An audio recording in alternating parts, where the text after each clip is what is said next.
Okay guys, so it's finally home. Just brought it home yesterday and set up this tent. Just borrowing it for now, but we'll get one of our own later. Got the windows open to let in some light. Making this video now because this is probably our last day of sunshine for a while, as the forecast says.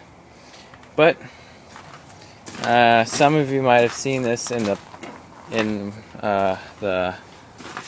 Minneapolis Moline R plowing video. But yeah, let's start off with how I got it. So I work for this pumpkin patch, or volunteer for this pumpkin patch every October, because you know that's Halloween season. And I saw this in the back of their barn one time, and I'm like, hey, that's cool. And he didn't want it anymore. He was selling it. And as you can tell here, they're mismatched colors, because this was a wide front when he bought it. But because his grandpa had a wide front, so he bought this one to be like that. But right now they actually have the wide front R that they had. And so he bought this. He traded off the wide front for a tricycle. And some of you might be thinking like, well, the wide fronts are so much better and rare and stuff. Well, the gearbox that's right here was kind of screwed up. So yeah, there wasn't much hope for it. And it would have needed different size tires, even though these are new. As you can tell, it's still got the little bumps in there. And as you can see, there's a bolt missing right there and a bolt missing over here, because that's where the stabilizer kind of bolted on. This muffler keeps moving. Anyway, so yeah, got it for $1,400, and you can see it's painted this green. Some weirdo painted it that green for some reason. Well, first it was like yellow, then it got painted this green. I don't know. But when I got it, the hubs and the rims were painted. Not these hubs, but these rims were painted. And the grill was painted, but I redid that to make it look better, because when he first did it, it didn't get gloss. And as you can see, when I tear it apart to finish restoring the rest of it, I'm going to need to put another coat on the hood and maybe on the gas tank, because as you can see, it's not gloss, and then whoa, you get that shine on the front here. It turned out real nice. Anyway, and the dash, it doesn't need one because it already looks good. But for those of you who don't know how to do this, there's the ignition switch here, which I'm going to need to get inside and clean that out because it works some of the time. Starter, lights, which is just a bogus switch, it's just there for looks, and the choke, water temperature, oil pressure, and amps. Oh yeah, and I forgot to mention that he had the crank ground some thousandths under, so it has really good oil pressure. See, this gauge goes up to 80, but it's at about 40 when it runs. And yeah. And I need to tell you about this carburetor over here. See, it was, when he got it, it was just some weird carburetor that didn't even have a name on it. So when I got it, we found this place called Motec Engineering, and you can either have them rebuild your carb for $75, or you can send the carburetor you have and they send you one back that you want. You just put a note in the box and say what you want. But it has to be Marvel. It has to be a Marvel Shudler, whatever. But yeah, so $75, I got the carburetor of my choosing. And eventually I'm going to have to get some brass fuel line to go there. And the fuel bowl needs a new gasket, but oh well.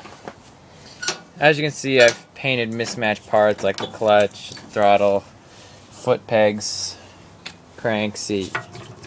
The seat's going to need another paint. You can't really see it on the camera, but my jeans, the little nubs in the pockets, scratch it all up. But yes. So, yeah. Oh, I need to show you what we got in here. This is gonna happen someday, guys. Someday it's gonna happen. This is for you, Ron. There's going to be no more starter, and there's going to be a plug right there. Some of you may be thinking, well, I saw a distributor in the beginning of the video. Well, there's the magneto gears that were originally on here, because the guy converted it to distributor because one of his tractors needed a mag. But yeah, it's going to be a mag eventually. And it's really nice for like locking it up since there's no key. All you got to do is pull this out and no one's going to figure out how to start it. No one's going to figure out where if they know tractors, they're not going to figure out where the distributor is. If they try, at least.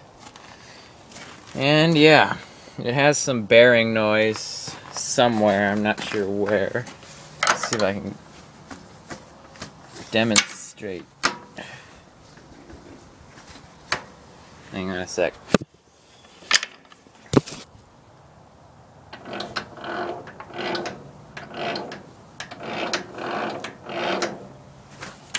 Some of you may be thinking, yeah, that's just the gears, but some of it is and some of it isn't. It's a bit, you know, growly when you move it. For some reason my oil like went up from last time we changed it. But now getting on to Moline's side of the story here. See, this isn't a normal engine. This is their engine. First thing you'll notice, there's no oil pan down here. And there's an oil filter way down here. And there's the oil pump. But there's this side cover. This is basically your oil pan for those of you who have normal tractors. This is your oil pan. The theory was that the farmer could sit on his milking stool and take apart his engine. Which, sure, that's okay. You can take off that. And as you can see, it's two blocks. There's a block here and a block here. There's a reason for that. I can't remember one, but I know one is heat displacement. Kind of lets heat out a bit better, but I can't remember the other one. Anyway, and as you can see, the manifold's up here. And it's funny how the exhaust gas, they come up, over, turn around, out, and shoot up that way. So it makes a very interesting sound when it runs. This is going to need a repaint. It's kind of blech.